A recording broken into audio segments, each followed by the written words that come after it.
Delhi NCR में आज सुबह सुबह कांप उठी धरती। जैसा कि घड़ी की सुइयों ने 5:36 का वक्त छुआ, दिल्ली एनसीआर में 4.3 तीव्रता का भूकंप आया। इसका केंद्र दिल्ली के पास था, जिससे लोग अचानक घबराए और घरों से बाहर निकलने लगे। इस भूकंप की तीव्रता इतनी नहीं थी कि इसे विनाशकारी कहा जा सके, लेकिन झटके इतने तेज थे कि लोग डर के मारे अपने घरों से बाहर निकल आए। रिक्टर स्केल पर इस भूकंप को 4.3 की तीव्रता मिली, लेकिन इसका केंद्र दिल्ली के पास होने पर इसकी गहराई महज 5 किलोमीटर होने के कारण ये झटके अधिक महसूस हुए। इस रिपोर्ट में हम आपको दिल्ली एनसीआर में हाल की भूकंपों के बारे में जानकारी देंगे और ये भी बताएंगे कि इस क्षेत्र में भविष्य में क्या भूकंप के खतरे की आशंका है। साथ ही हम आपको भूकंप के दौरान अपनी सुरक्षा के लिए जरूरी सावधानियों के बारे में भी बताएंगे।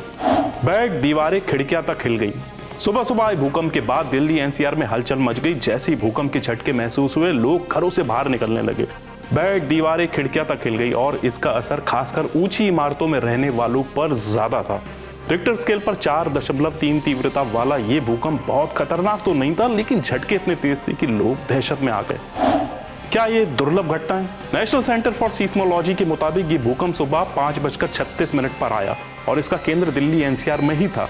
यह एक दुर्लभ घटना है क्योंकि आमतौर पर भूकंपों का केंद्र अन्य क्षेत्रों में होता है, लेकिन इस बार दिल्ली के पास इसका केंद्र था। इसका मतलब यह है कि भूकंप की ऊर्जा का सबसे ज्यादा असर दिल्ली और आसपास के इलाकों में हुआ।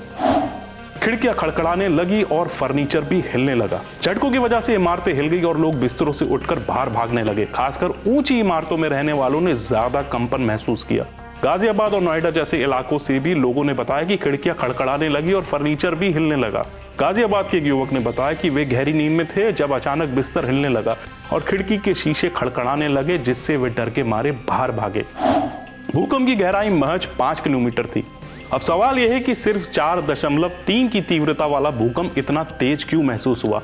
इसका कारण दो बातें हैं। पहला, इसका केंद्र दिल्ली के पास था, जिसके झटके सीधे शहर में महसूस हुए।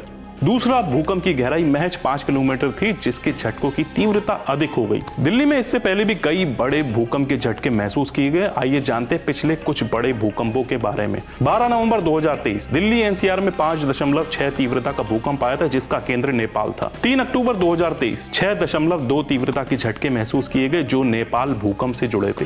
10 जून 2020 दिल्ली में एक के बाद एक कई छोटे भूकंप आए, जो वैज्ञानिकों के लिए चिंता का विषय बने थे। 2015 का नेपाल भूकंप 7.8 तीव्रता का भूकंप, जिसके झटके दिल्ली तक महसूस हुए थे। 2001 का गुजरात भूकंप 7.7 तीव्रता के इस भूकंप के झटके भी दिल्ली तक पहुंचे थे। इसलिए भूकंप के लिए संवेदनशील है दिल्ली। विशेषज्ञों के अनुसार दिल्ली हरिद्वार रिज और महेंद्रगढ़ देहरादून फॉल्ट लाइंस पर स्थित है, जो इसे भूकंप के लिए संवेदनशील बनाता है। वैज्ञानिकों का मानना है कि अगर तीव्रता 5.5 से अधिक होती तो इमारतों को नुकसान पहुंच सकता था। अब ऐसे रहें सुरक्षित। अब बात करते हैं कि भूकंप के दौरान सुरक्षा की। अगर दोबारा झटके महसूस हो तो तुरंत खुली जगह पर चले जाएं और इमारतों, पुलों और बिजली के तारों से दूर रहें। अगर आप घरों के अंदर हैं तो टेबल या किसी मजबूत चीज के नीचे छिपें। तो ये निकलता है निष्कर्ष। इस बार राहत की बात यह रही कि इस भूकंप से किसी तरह का कोई नुकसान नहीं हुआ, लेकिन ये एक चेतावनी भी है कि दिल्ली एनसीआर को भविष्य में बड़े भूकंप के लिए तैयार रहना चाहिए। भूकंप की कोई भविष्यवाणी करना तो मुश्किल है, लेकिन हमें सतर्क रहना जरूरी है। आपकी सुरक्षा आपके हाथ में है, इसलिए हमेशा तैयार रहें।